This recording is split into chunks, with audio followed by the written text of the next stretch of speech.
சிறுநீர் தேவைக்காக சென்றால், மலம் ஜலம் கழிக்க சென்றால் எவ்வாறு அங்கே நடந்து கொள்ள வேண்டும், எவ்வாறு கழிக்க வேண்டும் என்பது உட்பட எங்களுக்கு அல்லாஹ்வுடைய தூதர் அவர்கள் சொல்லிக் கொடுத்தார்கள் என்று ஒற்றை வரியிலே சஹாபாக்கள் சொல்வார்கள்.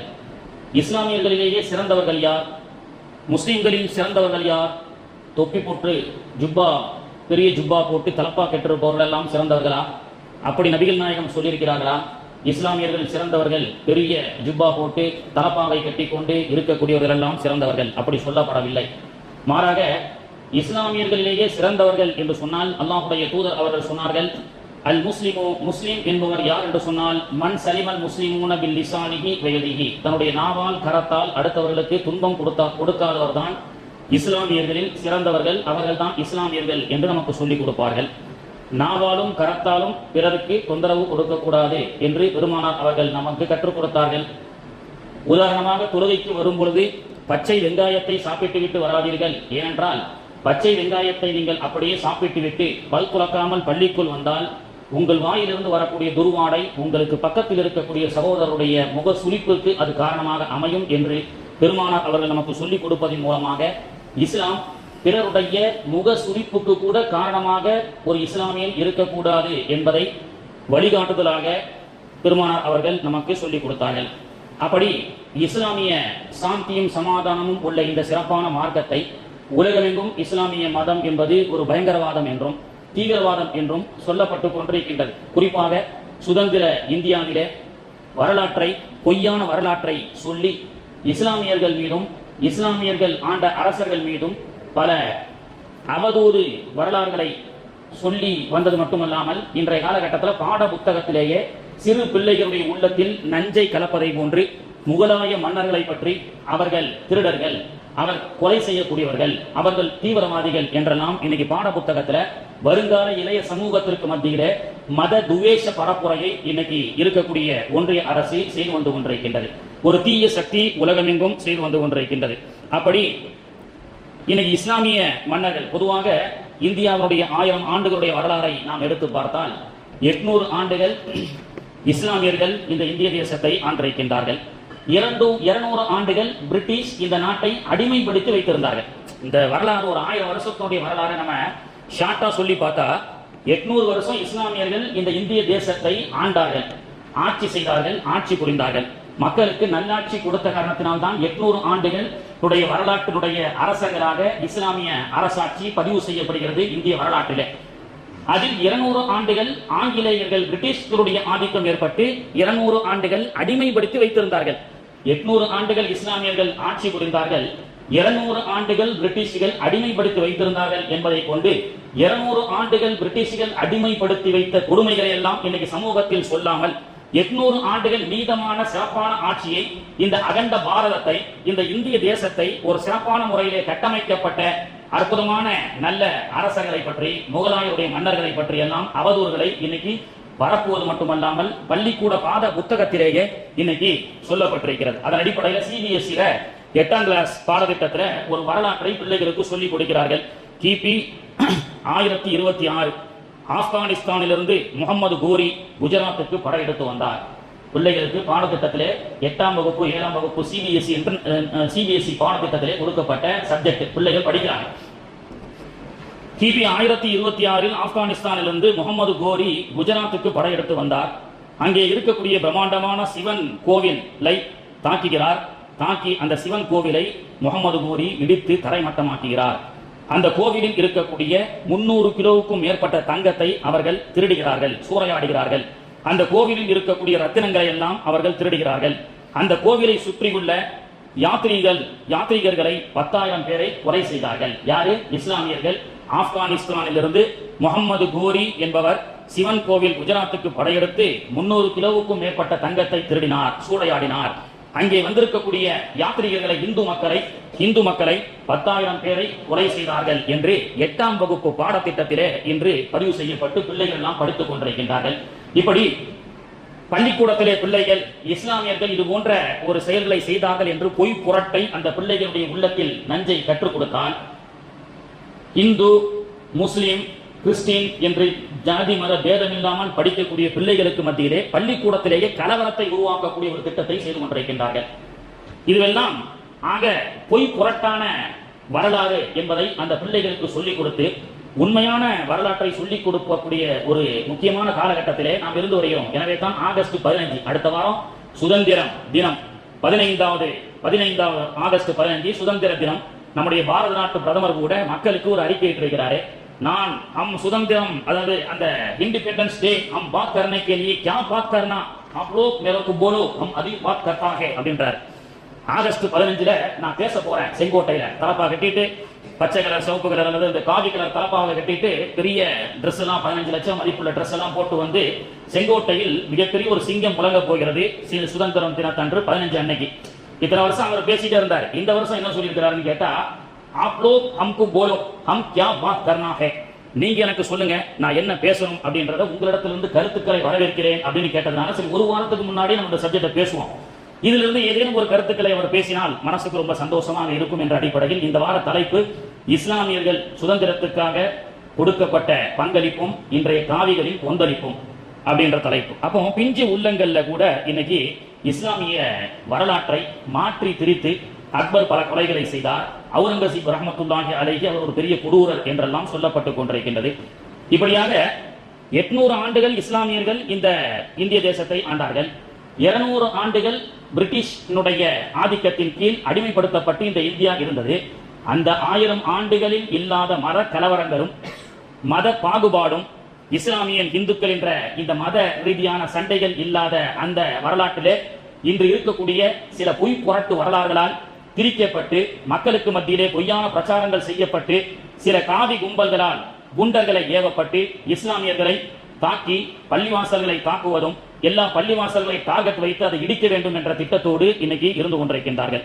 கண்ணியத்திற்குரியவர்களே, 2015ஆம் ஆண்டு இது வழக்கமாக நடைபெற்றுக் கொண்டே வந்தது. இஸ்லாமியர்கள் குடும்பவர்கள், அவுரங்கசீப் கோவிலை இடித்தார், அக்பர் இத்தனாயிரம் கொலை செய்தார், இப்படி எல்லாம் வரலாறு தவறாக சொல்லிப்பட்டுக் கொண்டிருக்கக்கூடிய காலகட்டத்தில் சில நல்ல உள்ளங்கள் இருக்கும்ல, இஸ்லாம அல்லாதவர்கள் கூட சில நல்ல உள்ளங்கள் இருக்கிறது. இஸ்லாம் எல்லாமே நல்லவன் சொல்ல முடியாது. பலஸ்தீன மக்கள் ஒரு பேரித்தம்பலத்துக்கு வழி இல்லாமல் பசி பட்டினியோடு இருந்து கொண்டிருக்கின்றார்கள். ஆனால் அதே அரபு உலக தேசம் முழு ஒட்டகத்தை மந்தி செஞ்சு பந்தியில உட்கார்ந்து சாப்பிட்டு இருக்கான். முழு ஒட்டகத்தையும் முழு ஆட்டையும் முழு மானையும் சாப்பிட்டுக் கொண்டிருக்கக்கூடிய அரபுலக தேசம் உலகத்தினுடைய ஆடம்பரங்களில் மூழ்கி தன்னுடைய சமூகத்தை சார்ந்த பலஸ்தீன பிள்ளைகள் பசி பட்டினியாக கொத்து கொத்தாக அன்றாடம் செத்துக் கொண்டிருக்கின்றது என்ற ஒரு கவலை ஒரு கடுகளவு கூட இல்லாமல் உலகத்தினுடைய இன்ப ஆடம்பரத்திலே களியாட்டங்கள் ஆடிக்கொண்டிருக்கின்றான் அரபுலக தேசம். ஆனால் கண்ணியத்திற்குரியவர்களே, அதுக்கு மத்தியில சில நல்ல உள்ளங்கள், இஸ்லாம் அல்லாத சில நல்ல உள்ளங்கள் கூட இஸ்லாத்திற்கு ஆதரவாக பேசுவார்கள். அப்படித்தான் 2015ஆம் ஆண்டு வரை பிரதீப் கேசவராணி என்ற ஒரு நல்ல உள்ளத்தை சார்ந்த இஸ்லாம் அல்லாதவர் தமிழக இந்தியா முழுக்க ஒரு சுற்றுப்பயணம் மேற்கொண்டு ஒரு ஆய்வு அறிக்கை ஒன்றை சமர்ப்பிக்கிறார். அந்த ஆய்வு அறிக்கை இந்திய வரலாற்றை திரும்பி பார்க்க வைத்தது. என்ன திரும்பி பார்க்க வைத்தது? அவர் எந்த அவுரங்கசீப் கோவிலை எடுத்தார் என்று சொன்னார்களோ அந்த அவுரங்கசீப் கட்டி கொடுத்த கோவில்களுக்கெல்லாம் அவர் செல்கிறார். சென்று அவர் சொல்கிறார், யூபி சோமேஸ்வரர் ஆலயம் கட்டுவதற்கு நிலம் மற்றும் கட்டுவதற்கான பணத்தை முழுவதுமாக கொடுத்தவர் அவுரங்கசீப். இடத்தை கொடுத்தார், அந்த மக்களுக்கு கோவில் கட்டுமான பணிக்குண்டான காசை கொடுத்தார். இதுவெல்லாம் இந்த சோமேஸ்வரர் ஆலயம் கட்டுவதற்கு நிலத்தையும் பணத்தையும் கொடுத்தவர் அவுரங்கசீப். அது அங்குள்ள அனுமன் சிலைக்கு பக்கத்தில் இருக்கக்கூடிய கல்வெட்டில் சமஸ்கிருதத்தில் பதிவு செய்யப்பட்டுள்ளது என்று அந்த ஆய்வு அறிக்கையின் பல அறிக்கையில் இதுவும் ஒன்றாக இருக்கிறது. இஸ்லாமிய மத தலைவர்கள், முகலாய மன்னர்கள், அவுரங்கசீப் உட்பட இவர்கள் எல்லாம் மதத்தை மதித்தார்கள். இஸ்லாம் மதத்திற்கு மட்டும் அவர்கள் ஆதரவாக, இஸ்லாமியர்களுக்கு மட்டும் அவர்கள் நல்ல சேவையை செய்யக்கூடியவர்களாக இருந்திருந்தால் 1000 ஆண்டுகள் பழமை வாய்ந்த தஞ்சாவூர் கோவிலை போன்ற கோவில்கள் எல்லாம் இருந்திருக்கார். மாறாக இவர்கள் அனைவரும் மாற்று மத சகோதரர்களுடைய கலாச்சாரத்தை மதித்தார்கள், மனிதாபிமானத்தோடு நடந்து கொண்டார்கள். எனவே தான் அல்லாஹு அக்பர், அஷ்ஹது அல்லா இலாஹ இல்லல்லாஹ், அஷ்ஹது அன்ன முஹம்மதர் ரசூலுல்லாஹ் என்ற பள்ளிவாசலுடைய இஸ்லாமியர்களுக்கு சேவையும் தாண்டி குரு பிரம்மா, குரு விஷ்ணு, குரு தேவோ மகேஸ்வரோ, குரு சாஸ்திரா பரபரமா சஸ்மே ஸ்ரீ குருவேந்த மகோ என்ற சமஸ்கிருத மந்திரங்களை சொல்லக்கூடிய கோவில்களுக்கு கூட சில நல்ல விஷயங்களை செய்திருக்கிறார்கள். சில அல்ல, பல நல்ல விஷயங்களை செய்திருக்கிறார்கள். இப்படியாக பிரதீப் கேசவராணி ஆய்வு அறிக்கையில் அவர் தொடர்ந்து சொல்கிறார், சோமேஸ்வர மகாதேவ கோவிலை கட்டி கொடுத்தவர் அவுரங்கசீப். அதற்கான இடத்தை கொடுத்தவர் அவுரங்கசீப். உஜ்ஜயினி மகா காளேஸ்வர கோயில், சித்திரக்கூடம் பாலாஜி கோவில், கௌகாத்தி உமானா கோவில், ஜெயின் மத கோவில் என்று இப்படியாக அடுக்கிக் கொண்டு இந்திய தேசத்திலே அவுரங்கசீப்பால் இந்து மத உணர்வுகளை புரிந்து கொண்டு இந்து மக்களுடைய வழிபாட்டு தலங்களை கட்டி கொடுத்த ஒரு வரலாற்றை 2015ஆம் ஆண்டு அவர் வரலாற்று ஆய்வை சமர்ப்பிக்கும் பொழுது 800 ஆண்டுகளுடைய முகலாய மன்னர்கள் இந்த தேசத்தை எவ்வாறு கட்டமைத்து ஜாதி மத பேதமின்றி எந்த ஒரு கலரவர்களும் நீ இஸ்லாமியன், நான் ஒரு இந்து, நான் ஒரு சீக்கியன், நான் ஒரு கிறிஸ்தவன் என்ற வேறுபாடு இல்லாமல் இந்த தேசத்தை சிறப்பான முறையில் கட்டமைக்கப்பட்ட வரலாறை அவர் சொல்லி வருகிறார். அது மட்டுமல்ல, இந்த தேசம் யாரும் யாரை வேண்டுமானாலும் கொலை செய்யலாம், யாரும் யாருடைய இடத்தை வேண்டுமானாலும் அபகரித்துக் கொள்ளலாம் என்று இருக்கும் பொழுது இந்த இந்திய தேசத்தினுடைய நிலங்களை எல்லாம் அளந்து அதை ஒரு நில பட்டாவாக அது யாருக்கு உரியது என்ற இது போன்ற இந்த திட்டங்களை எல்லாம் முகலாய மன்னர்கள் சொல்லிக் கொடுத்தார்கள். நீதிமன்றம், மேஜிஸ்ட்ரேட், வக்கீல், ஜாமீன் போன்ற இந்த சட்டம் சம்பந்தப்பட்ட வார்த்தைகளை நாம் கவனித்தாலே தெரியும். இந்த இந்திய தேசத்தில் நீதிமன்றம் சார்ந்த, நீதி சார்ந்த எல்லா விஷயத்தையும் கட்டமைத்து கொடுத்தவர்கள் இஸ்லாமியர்கள் என்று. ஏனென்றால் வக்கீல் தமிழ் வார்த்தையா? இல்ல, வழக்கறிஞர் என்று எப்படி சொன்னாலும் திருத்தி மாற்றி சொன்னாலும் மக்கள் வக்கீல் என்றுதான் சொல்கிறார்கள். வக்கீல் என்பது அரபு வார்த்தை. கைதியை பிடித்துவிட்டு சென்று விட்டார்கள், அவர் நிரபராதி என்று சொல்வதற்காக ஜாமீன் வழங்க வேண்டும் என்று சொல்கிறார்கள். ஜாமீன் தமிழ் வார்த்தையா? சமஸ்கிருத வார்த்தையா? இல்லை, அது ஒரு அரபி வார்த்தை. கோர்ட்டிலே ரத்து செய்யப்பட்டது என்று சொல்கிறார்கள். ரத்து என்பது அரபி வார்த்தை. ஜில்லா என்பது அரபி வார்த்தை. ஹவாலா என்பது அரபி வார்த்தை. இப்படியாக இந்திய தேசத்தினுடைய சாசனத்தை தமிழ்நாட்டில் தமிழை மட்டும் புழங்க வேண்டும் என்று சொன்னாலும் அதையும் தாண்டி நீதிமன்ற சட்டத்திட்டங்களுக்குள் பல நூற்றுக்கணக்கான அரபி வார்த்தைகள் இன்னைக்கு வரைக்கும் புழங்கப்பட்டுக் கொண்டிருக்கிறது என்று சொன்னால் இந்த கட்டமைப்பை அமைத்து கொடுத்தவர்கள் இஸ்லாமியர்கள். 800 ஆண்டுகள் இஸ்லாமியர்கள் இந்த தேசத்தை ஆட்சி செய்யாமல் இருந்திருந்தால் இந்த தேசம் என்றோ சின்ன பின்னமாக ஆகியிருக்கும். அதனால் தான் சுதந்திரம் வாங்கி கொடுத்ததற்கு பிறகு பாரத பிரதமர் நேரு என்று சொன்னார், இஸ்லாமியர்களுடைய கட்டமைப்பும் இஸ்லாமியருடைய தியாகமும் இந்த இந்திய தேசத்தில் இல்லை என்று சொன்னால் இந்த இந்திய தேசத்திற்கு சுதந்திரம் என்பது எட்டாக்கனி என்று சொல்லிக் கொடுக்கின்றார். இது போன்று நிறைய கோவில்களுடைய வரலாறை சொல்ல முடியும். பெரிய கோவிலுடைய கல்வெட்டிலே அன்றைய தஞ்சை நகரத்தில் வாழ்ந்த சாந்திகுமார்கள் விளக்கு எரிப்பதற்காக எண்ணெயை கொடுக்கப்பட்ட அந்த தான தர்மங்கள் எல்லாம் பெரிய கோவிலுடைய கல்வெட்டிலே எழுதப்பட்டிருக்கிறது.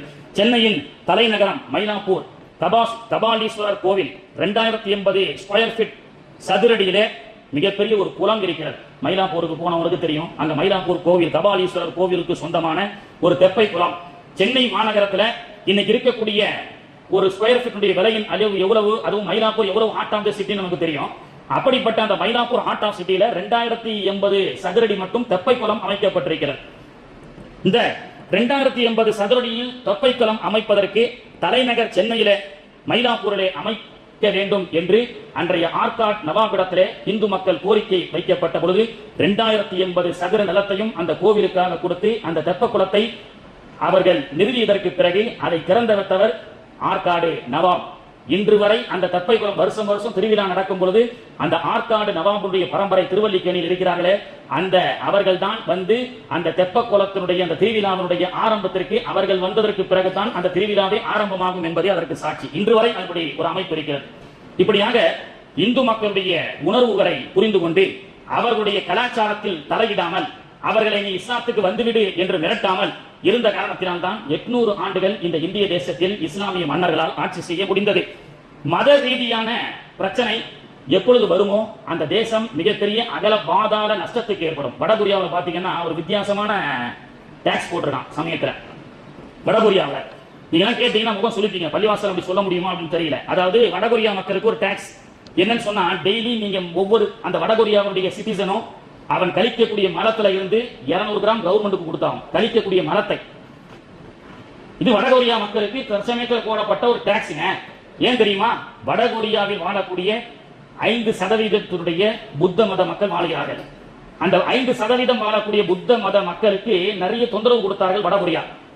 நம்ம சமூகம் மட்டும்தான் பலஸ்தீன்ல எவன் அடிச்சு அந்த மக்கள் எப்படி செத்து போனாலும் அரபுலகம் கண்டுக்காது. ஏன்னா நமக்கு மானம், ரோஷம், சூடு, சொரணம் என்பதே நம்முடைய ஆட்சியாளர்கள், இஸ்லாமிய ஆட்சியாளர்களுக்கு இல்லாம போச்சு. ஆனா சைனா புத்த நாடு, அவன் மிக சக்தி வாய்ந்த நாடு, டெக்னிக்கல் ரொம்ப உலகத்திலேயே ஃபர்ஸ்ட்ல இருக்கிறான். அவன் புத்த நாடு. அவருடைய நாட்டு அந்த இனத்தை சார்ந்த மக்கள் அங்க வடகொரியாவில் 5% இருக்கிறான். அந்த வடகொரியா வந்து அந்த 5% புத்த மதத்தை வந்து அடிச்சு தாக்குறான்னு சொன்ன உடனே சைனா உடனே சொன்னா, என்னுடைய உன் நாட்டுக்கு உண்டான உரம் ஏற்றுமதியை நான் தடை செய்கிறேன் என்று 2024 தடை செய்யறான். உரம் இல்லாமல் ஆகிவிட்டது. உரம் இல்லை என்று சொன்னால் விவசாயம் இல்லை. விவசாயம் இல்லை என்று சொன்னால் சாப்பிட வழி இல்லை. எனவே ஒவ்வொருத்தரும் கழிக்கக்கூடிய மலத்தை வருடத்திற்கு 150 கிலோ சிட்டிசன் மலத்தை கொடுத்தாக வேண்டும். இல்லை என்றால் இவ்வளவு ரூபாய் வடகொரியாவுடைய காசு பெனால்டி கட்டணம் போட்டிருக்கிறாங்க. அப்போ ஒரு மத ரீதியாக குறைந்த மக்கள் வாழக்கூடிய அந்த மக்களை அடக்கியாள வேண்டும் என்று ஒரு கொடுங்கோல் ஆட்சி நடைபெற்றால் அந்த நாடு எவ்வளவு பெரிய ஒரு இழப்பை சந்திக்கிறது என்பதை நாம் சிந்திக்க வேண்டும். ஆனால் பெருமானார் ஸல்லல்லாஹு அலைஹி வஸல்லம் அவர்கள் இதெல்லாம் நமக்கு கற்றுக் கொடுத்தாங்க.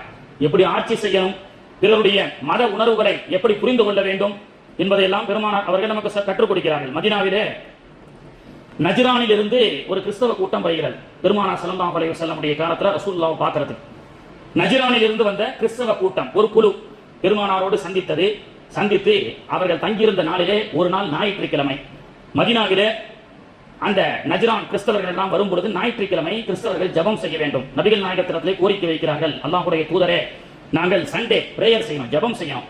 மதீனாவுல சர்ச்சு கிடையாது, நாங்க எங்க பிரேயர் செய்யறதுன்னு கேட்கும் பொழுது பெருமானார் அவர்கள் மஸ்ஜிதுன் நபவியிலே ஒரு பகுதியை ஒதுக்கி கொடுத்து ஞாயிற்றுக்கிழமை உங்களுடைய பிரேயர் ஜெபத்தை செய்யுங்கள் என்று, இது மஸ்ஜிதுன் நபவி மதீனா ஷரீஃபிலே நஜ்ரான் தேசத்திலிருந்து செல்லப்பட்ட அந்த மக்களுடைய உணர்வுகளை புரிந்து கொண்டு பெருமானார் ஸல்லல்லாஹு அலைஹி வஸல்லம் அவர்கள் மஸ்ஜிதுன் நபவியிலே ஒரு பகுதியை ஒதுக்கி கொடுத்து அந்த கிறிஸ்தவ தோழர்களுடைய உணர்வை புரிந்து கொண்டு நீங்கள் தாராளமாக ஞாயிற்றுக்கிழமை உங்களுடைய ஜெபத்தை செய்து கொள்ளலாம் என்று பெருமானார் அவர்கள் சொல்லிக் கொடுப்பதன் மூலமாக எந்த பள்ளிவாசலில் அல்லாஹு அக்பர் என்று சொல்லப்பட்டதோ அதே பள்ளிவாசலிலே வந்த கிறிஸ்தவர்களுக்கு அல்லேலூயா, காட் பிளஸ் யூ, இயேசுநாதர் உங்களோடு இருப்பார் என்ற அந்த ஜெபத்தை செய்ய வைத்தார்கள் பெருமானார் ஸல்லல்லாஹு அலைஹி வஸல்லம் அவர்கள். என்று சொன்னால் மனிதனுடைய மதம் பாகுபாடு இல்லாமல் அந்த மனித உணர்வை, அந்த மார்க்கம் சம்பந்தப்பட்ட உணர்வுக்கு எவ்வளவு மதிப்பு கொடுத்திருக்கின்றார்கள் பெருமானார் ஸல்லல்லாஹு அலைஹி வஸல்லம் அவர்கள். காலங்கள் உருண்டோடியது. நஜ்ரானிலிருந்து சென்ற கிறிஸ்தவர்கள் எல்லாம் மதீனாவிலே ஒரு பகுதியிலே ஒரு ஞாயிற்றுக்கிழமை ஜெபம் செய்தார்கள். பிற்காலத்தில் உமர் ரலியல்லாஹு அன்ஹு ஆட்சி 12 வருஷத்துக்கு பிறகு, ரசூலுல்லாஹ்வுடைய காலத்துக்கு பிறகு உமர் ரலியல்லாஹு அன்ஹு அவர்கள் அதே நஜ்ரானுக்கு செல்கிறார்கள். சென்ற பொழுது நஜ்ரான் கிறிஸ்தவ நாடு, உமர் ரலியல்லாஹு அன்ஹு அவர்கள் தொழுகைக்கு நேரமாகிவிட்டது. அந்த கிறிஸ்தவரோடு பேசிக் கொண்டிருக்கும் பொழுது தொழ வேண்டும். கிறிஸ்தவர்களோடு கேட்டாங்க, இங்க பள்ளிவாசல் எதுவும் இல்லை, நான் தொழணும்னு சொல்ல உடனே நஜ்ரான் வாசிகள் எங்களுடைய சர்ச்சிலே நீங்கள் தொழுது கொள்ளுங்கள் என்று உமர் ரலியல்லாஹு அன்ஹு அவர்களுக்கு சொன்னார்கள். மாநபி ஸல்லல்லாஹு அலைஹி வஸல்லம் அவர்கள் எங்களுடைய முன்னோர்கள் 12 வருஷத்துக்கு முன்னாடி மதீனாவுக்கு வரும் பொழுது மதீனாவிலே ஞாயிற்றுக்கிழமை ஜெபத்திற்கு டைமாகிவிட்டது என்பதற்காக எங்களுடைய கிறிஸ்தவ மத உணர்வை புரிந்து கொண்டு பள்ளிவாசல்ல ஜெபம் நடத்த இடம் கொடுத்தவர்கள். அந்த நன்றி கடனுக்காக எங்கள் மாதா கோவில்ல அல்லேலூயா, காட் பிளஸ் யூ என்று சொல்லக்கூடிய அந்த சர்ச்சில, எங்களுடைய சர்ச்சிலே நீங்கள் அல்லாஹ் அக்பர் என்று தொழுது கொள்ளுங்கள் என்று உமர் ரலியல்லாஹு அன்ஹு அவர்களுக்கு சொல்லும் பொழுது உமர் ரலியல்லாஹு அன்ஹு அவர்கள் மாட்டேன் அப்படின்னு சொல்லிட்டாங்க. ஏன் தெரியுமா? ஏன் உமரே, நாங்கள் உங்களுடைய பள்ளிவாசலில் வந்து ஜெபம் செய்யும் பொழுது எங்களுடைய இந்த சர்ச்சிலே நீங்கள் தொழுவதால் உங்களுக்கு என்ன கஷ்டம் என்று சொல்லும் பொழுது உமர் ரலியல்லாஹு அன்ஹு அவர்கள் சொன்ன வார்த்தை பொன் எழுத்துக்களால் பொறிக்கப்பட்டது. என்ன தெரியுமா? உமர் ரலியல்லாஹு சொன்னாங்க, இன்னைக்கு நான் வந்து தொழுது போயிருவேன், 2 ரக்காயத்தோ 4 ரக்காயத்தோ தொழுது போயிருவேன். நாளைக்கு பிற்கால சமூகத்துல வரலாற்றுல மாற்றி இந்த சர்ச்சில எங்களுடைய உமர் தொழுத ஹலீஃபா தொழுத இடம், எனவே இது சர்ச் அல்ல, இது பள்ளிவாசல் என்று நாளைக்கு வழக்கு தொடுத்து அதன் மூலமாக கிறிஸ்தவர்களுக்கும் முஸ்லிம்களுக்கும் பிளவை ஏற்படுத்த நான் விரும்பவில்லை என்று சொன்னார்கள். நான் தொழுதுவிட்டு சென்றாலும் பிற்காலத்தில் போன்ற ஒரு கூட்டம் வரும், வரலாற்றை மாற்றி சொல்லும், அவுரங்கசீப் கோவிலை இடித்தார் என்று சொல்லும், அக்பர் பல ஆயிரக்கணக்கான மக்களை கொன்று குவித்தார் என்று சொல்லும், அதே பாடத்திட்டத்தில் சிலபஸாகவும் வைக்கும் என்ற இந்த காலத்தினுடைய குள்ளநரி கூட்டத்தை அன்றே தெரிந்து கொண்ட ஹலீஃபாக்கள் இது போன்ற ஒரு குள்ளநரி கூட்டம் வருவதற்கு முன்பே அது போன்ற அந்த குழப்பத்திற்கு கூட ஆளாக்காத வரலாற்றை அவர்கள் கடந்து வந்தார்கள் என்று சொன்னால் இதுதான் இஸ்லாமிய வரலாறு. கண்ணியத்திற்குரியவர்களே, 1920 பொதுவாக இஸ்லாமியர்கள் எல்லாம் கோவிலுக்கு எதிரானவர்கள், கோவிலை எல்லாம் தகர்த்தார்கள் என்று பொய்யான குற்றச்சாட்டு. அதனால்தான் 800 வருஷத்துல அவுரங்கசீப்பும் ஜஹாங்கீர் அவர்களும் சுமார் 3000 கோயிலை 16ஆம் நூற்றாண்டிலே கட்டி கொடுத்திருக்கின்றார்கள். அதிலே 1000க்கும் மேற்பட்ட பிரசித்தி பெற்ற கோவில்களுக்கு இடமளித்து அது கன்ஸ்ட்ரக்ஷனுக்கு உண்டான செலவையும் அவுரங்கசீப் கொடுத்தான் என்பதுதான் வரலாறு. அந்த வரலாறு அதோடு முடியவில்லை. ஆங்கிலேயர்களுடைய ஆட்சி காலத்திலே 1920 மீனாட்சி அம்மன் கோவில் என்று சொல்லக்கூடிய மதுரையிலே பிரசித்தி பெற்ற கோவிலிலே கடவுளுக்கு அணியக்கூடிய ஆபரணங்கள் தொலைந்து விடுகிறது, நகைகள் எல்லாம் காணாம போச்சு, யார் எடுத்தாங்கன்னு தெரியல. அவரெல்லாம் சென்று கேஸ் கொடுக்கிறார். என்ன கொடுக்கிறார்? எங்களுடைய சாமியினுடைய ஆபரணங்கள், தங்க நகைகள் எல்லாம் காணாமல் போய்விட்டது என்று. அன்றைய ஆங்கிலேயருடைய ஆட்சியிலே கம்பீர தோற்றமுடைய தேனி மாவட்டத்தில் சப் இன்ஸ்பெக்டராக இருந்த ஒரு இளைஞரை அந்த ஸ்பெஷல் பிரான்ச்சுக்கு அனுப்பி மதுரையில இந்த கோவிலில் நகைகளை திருடியவர் யார் என்பதை கண்டுபிடிப்பதற்கு மிக முக்கிய அந்த பிரான்ச் அந்த குழுவுக்கு தலைவராக ஒரு இன்ஸ்பெக்டரை நியமிக்கின்றார்கள். அவர் ஒரு இஸ்லாமியர்.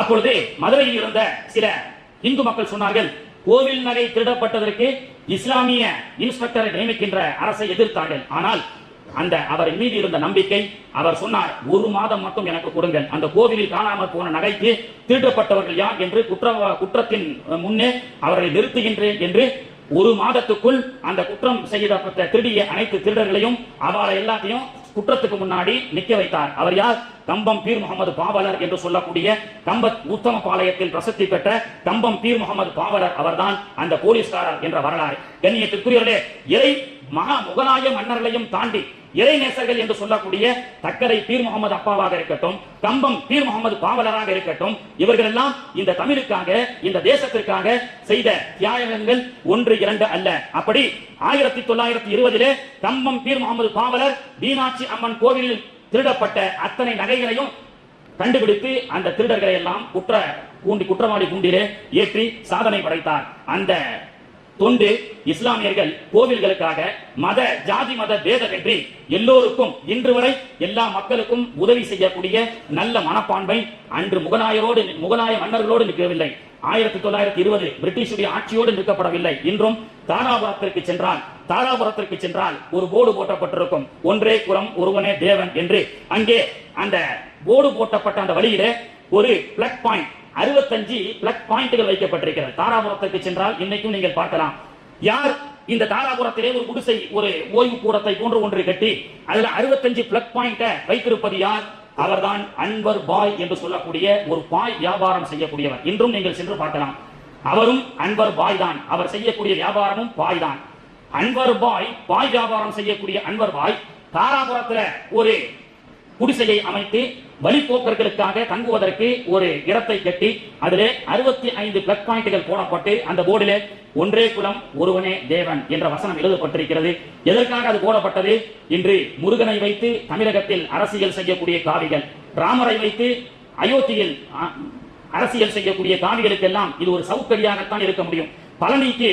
பழனி முருகன் கோவிலுக்கு கால்நடையாக வரக்கூடிய பக்தர்கள் அவர்கள் இலைப்பாறுவதற்காக இந்த அன்வர் பாய் வியாபாரம் செய்யக்கூடியவர் அந்த நிழல் குடையை அமைத்து அதிலே 65 மின்சார பிளக் பாயிண்ட்களை அமைத்து வரக்கூடிய பக்தர்களுடைய செல்போனுடைய சார்ஜ் குறைந்து விட்டால் போட்டுக் கொள்ளலாம், அங்கே இலைப்பாறிக் கொள்ளலாம், அங்கே அவர்கள் குடிப்பதற்கு தண்ணீர் ஏற்பாடு செய்யப்பட்டிருக்கிறது என்று சொல்லி 2025ஆம் நூற்றாண்டு முதல் இதுவரை அவுரங்கசீப் முதல் சுமார் 1000 ஆண்டு இந்த 2025 தாராபுரம் அன்வர் பாய் வியாபாரி வரை ஒவ்வொரு இஸ்லாமியனுடைய வரலாறை எடுத்துக்கொண்டால் தன் சகோதர மார்க்கத்தை சார்ந்த இந்து மக்களுக்கு எல்லா விதமும் நலத்தை தான் நாடி இருக்கின்றார்களே தவிர ஒரு இஸ்லாமியனும் ஒரு கோவிலுடைய செங்கலை கூட உடைத்ததாக வரலாறு இல்லை. அப்படிப்பட்ட அந்த இஸ்லாமிய வரலாற்றுக்கு சொந்தக்காரர்களான நாம இன்னைக்கு வரலாற்றை புரட்டி சொல்லப்பட்டு வரலாற்றை திருத்தி இன்னைக்கு பாட புத்தகத்துல அவுரங்கசீப் கோவிலை இடித்தார், அக்பர் இத்தனை ஆயிரம் பேரை கொலை செய்தார் என்ற நச்சு கருத்துக்களை இன்றைய சமுதாயம் சொல்லிக் கொண்டு வருகிறது. நம்முடைய பாரத பிரதமர் வரக்கூடிய வெள்ளிக்கிழமை சுதந்திர தினத்தன்று பெரிய தாப்பா கட்டிட்டு செங்கோட்டையிலே பேச போகின்றேன். ஓ மக்களே, ஓ மகாஜனங்களே, நான் என்ன பேசணும், என்ன பேச வேண்டியது இருக்குது, உங்க இடத்துல இருந்து நாங்க கருத்தை கேட்கிறோம் அப்படின்னு சொல்றாரு. அவர் இந்த கருத்தை பேசினா நல்லா இருக்கும்னு சொல்லி நம்ம அந்த ஜும்மா வழியாக அவருக்கு சொல்லலாம். என்ன கருத்து? 1948 கோட்சே என்ற ஒரு தீவிரவாதி இந்த தேசத்தினுடைய மகாத்மா காந்தியை கொன்றான். அவன் ஒரு தேச துரோகி. இந்த தேசத்தினுடைய ஃபாதர் ஆஃப் அவர் நேஷன் என்று சொல்லக்கூடிய காந்தியை கொண்ட கோட்சே இந்த தேசத்தின் விரோதி என்று அவர் பேசுவது மட்டுமல்லாமல் காந்தி 1948 வரைக்கும் அவர் ஹயாத்தா இருப்பதற்கு உண்டான காரணமே ஒரு இஸ்லாமியர் என்று எத்தனை பேருக்கு தெரியும்? காந்தியை கொன்றது கோட்சே. முகமது இஸ்மாயில் பச்சை குத்திட்டு முஸ்லிம் மேல பழி விடுவதற்காக செய்த ஒரு துரோகம். இது இந்திய தேசத்துக்கே தெரியும். ஆனால் அந்த கோட்சேக்கர் எல்லாம் இன்று ஹீரோக்களாக காணப்படுகிறார்கள். 1917 காந்தி சொல்கிறார், நான் 1917 இறந்திருப்பேன். ஏனென்றால் வடக்கு இந்தியாவிலே ஒரு விவசாய போராட்டம் நடக்கிறது. அந்த போராட்டத்தில் பங்கு பெறுவதற்காக காந்திஜி செல்கிறார். அநேகமாக அது குஜராத்துடைய மாவட்டம் என்று நினைக்கின்றேன்.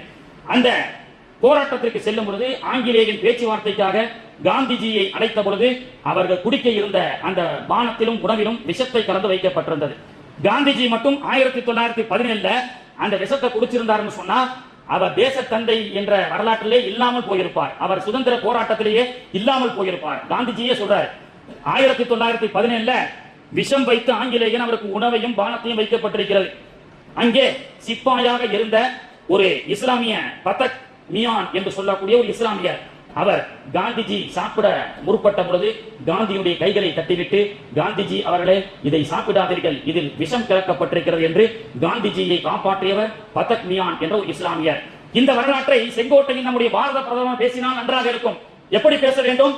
கோட்சே என்ற ஒரு தீவிரவாதி, ஒரு பயங்கரவாதி காந்தியை, இந்த தேசத்தினுடைய பிதாவை சுட்டுக் கொன்றான் என்ற வரலாறு இந்திய மக்கள் அனைவருக்கும் தெரியும். அதே காந்திஜியை உயிர் போகக்கூடிய அந்த விஷத்தை சாப்பிட விடாமல் பாதுகாத்தவர் பதக் மியான் என்ற இஸ்லாமியன் என்ற வரலாறை அவர் பேசினால் நன்றாக இருக்கும். அது மட்டுமல்ல, இஸ்லாமியர்கள் இல்லை என்று சொன்னால், நேரு சொன்னார், இந்திய தேசத்தினுடைய சுதந்திரமே கனவாக ஆகியிருக்கும், எட்டாக்கனியாக ஆகியிருக்கும் என்று சொன்னார். 1446 சுதந்திரத்துக்கு ஒரு வருஷத்துக்கு முன்னாடி பிரிட்டிஷ் இங்கிலாந்தை ஆட்சி செய்த அட்லி என்பவர் கிரிப்ஸ் குழு என்று இருக்கக்கூடிய ஆங்கிலேயருடைய இந்திய குழுக்களை எல்லாம் இங்கிலாந்துக்கு அழைக்கிறது. 1946 நடக்குது. இங்கிலாந்துல பிரிட்டிஷ்காரங்க தான் ஒரு கூட்டம் போடுறாங்க. இதுக்கு மேலேயே இந்திய தேசத்தை நாம அடிமைப்படுத்தி வச்சா சரி வராது. ஏனென்றால் அங்கே திப்பு சுல்தான் பீரங்கியை தூக்கிவிட்டார். அங்கே மக்களுடைய போராட்டங்கள் அதிகம். இன்னும் நிறைய போராட்ட வரலாறுகள் இருக்கு. அடுத்த வாரம் இன்னும் பொருத்தமாக சில இஸ்லாமியர்கள் செய்த தியாகங்களை பற்றி நாம் பேசுவோம். கடைசியாக ஒரு முடிவுக்கு வருவோம். இங்கிலாந்து ஒரு முடிவுக்கு வந்தது. 1946 டிசம்பர்ல இங்கிலாந்துடைய அந்த அட்லி என்ற அந்த கவர்னர் இந்திய மக்களுக்கு சுதந்திரத்தை கொடுத்துடணும். ஏன்னா இந்தியா பெரிய கொந்தளிப்பாயிருச்சு. ஆனா போராட்டத்தின் அடிப்படையில் கொடுக்க கூடாது, ஸ்மூத்தா பேச்சுவார்த்தையின் அடிப்படையில் கொடுத்து விட வேண்டும் என்று இங்கிலாந்து நாடாளுமன்றத்திலே பிரிட்டிஷ் குழு பேசி அந்த கிரிப்ஸ் குழு மீண்டும் இந்தியாவுக்கு வருகிறது. இந்தியாவுக்கு சுதந்திரத்தை சண்டையிட்டு கொடுக்க வேண்டாம், போர் செஞ்சு கொடுக்க வேண்டாம். ஏன்னா போர் செஞ்சா திப்பு சுல்தான் அங்க பீரங்கியோட நிற்கிறார். எனவே போர் செய்து நம்ம அசிங்கப்பட்டு வரதை விட, இந்திய மக்களோடு போர் செஞ்சு அசிங்கப்பட்டு நம்ம சுதந்திரத்தை கொடுக்கிறத விட சமரசமா பேச்சுவார்த்தையின் அடிப்படையில் கொடுக்கலாம் முடிவு செய்து இந்தியாவில் ஒரு 3 தூதுக்குழுவை ஆங்கிலேயர்கள் தேர்ந்தெடுக்கிறார்கள். இந்த தூதுக்குழுவுடைய பேச்சுவார்த்தைக்கு பிறகுதான் இந்தியா 1947 ஆகஸ்ட் 15 சாரே ஜஹான் கி அச்சா இந்துஸ்தான் ஹமாரா ஹமாரா என்ற வார்த்தையுடைய பாடலே ஒலித்தது. இந்துஸ்தான் நம் நாடு நம் நாடு என்று ஒலிக்கப்பட்டது. அனைத்து இந்தியாவும் நம்முடையது, சாரே ஜஹான் கி அச்சா இந்துஸ்தான் ஹமாரா ஹமாரா என்ற இந்த பாட்டு ஒலிப்பதற்கு காரணமான சம்பவம், இந்த கிரிப்ஸ் குழு இந்திய தேசத்துக்கு வருகிறது. 3 பிரமுகர்களை அழைத்து பேசுகிறது. யார்? காங்கிரஸ் சார்பாக ஒருவர், முஸ்லிம் லீக் சார்பாக ஒருவர், 542 சமஸ்தானம் சார்பாக ஒரு அரசர். 3 பேரை வைத்து பேச்சுவார்த்தை செய்து நாம சுமூகமா இந்த இந்திய தேசத்துக்கு நாம சுதந்திரத்தை கொடுக்கலாம் என்று ஆங்கிலேயர்கள் தேர்ந்தெடுத்தார்கள். அகில இந்திய காங்கிரஸ் தலைவர் அப்பொழுது இருந்த அபுல் கலாம் ஆசாத் அவர்களை அழைக்கின்றார்கள். அடுத்து அகில இந்திய முஸ்லிம் லீக் முகமது அலி ஜின்னா அவரை அழைக்கின்றது. 542 சமஸ்தானம் சார்பாக மராட்டிய நவாப் இஸ்லாமியர் அழைக்கப்படுகிறார். கூப்பிட்ட 3 பேர் யார் தான்? 3 பேருமே இஸ்லாமியர்கள். இந்த தேசத்தினுடைய விடுதலைக்காக ஆங்கிலேயன் தேர்ந்தெடுத்து இந்த தேசத்தினுடைய விடுதலை கொடுப்பதற்குண்டான பேச்சுவார்த்தை நடத்த கூப்பிட்டது 3 பேரும் இஸ்லாமியர்கள். ஒரு கிறிஸ்டியன் கூட கிடையாது, ஒரு இந்து கூட கிடையாது. அமாரா இந்துஸ்தான் அப்படின்னு மாறு தட்டி கொண்டவருடைய வரலாறுகள் என்ன இந்த இந்திய தேசத்திலே? இந்த தேசத்திற்காக அனைத்தையும் தியாகம் செய்த இஸ்லாமிய சமூகம் என்ற அடிப்படையில் தான் 1947 ஆகஸ்ட் 15 இந்துஸ்தான் ஹமாரா ஹமாரா என்று சொல்வதற்கு காரணமானவர்கள் முஸ்லிம் மக்கள். அபுல் கலாம் ஆசாத், முகமது அலி ஜின்னா, மராட்டிய நவாப் என்பதுதான் வரலாறு. கண்ணியத்திற்குரியவர்களே, இன்னும் வரலாற்றில் செலுத்திய ரத்தங்கள், வரலாற்றில் நம்முடைய முன்னோர்கள் இந்த தேசத்திற்காக கொடுத்த பணங்காசுகள், கோடிகள், உயிர்களை பற்றி இன்ஷா அல்லாஹ் அடுத்த வார ஜும்மாவிலே நாம் வரலாற்று பூர்வமாக பேசுவோம். அல்லாஹ் தஆலா இந்த அகண்ட பாரதம் என்ற செகுலரிசம் கண்ட்ரியான இந்த இந்திய தேசத்திலே தீய விஷ பரப்புகளுடைய விஷ கிருமிகளை விட்டும் அல்லாஹ் தஆலா பாதுகாத்து இந்து மக்களாக இருந்தாலும் இஸ்லாமிய மக்களாக இருந்தாலும் மாமன் மச்சான்களாக அண்ணன் தம்பிகளாக முழு இந்திய தேசத்திலும் வாழக்கூடிய பாக்கியத்தை அல்லாஹ் தஆலா தந்து அருள் புரிவானாக. வாக்ரு தஅவானா அனில் ஹம்துலில்லாஹி ரப்பில் ஆலமீன். அஸ்ஸலாமு அலைக்கும் வரஹ்மத்துல்லாஹி வபரகாத்துஹு. சுன்னத்துல்லாஹி தொழுது கொள்ளுங்கள்.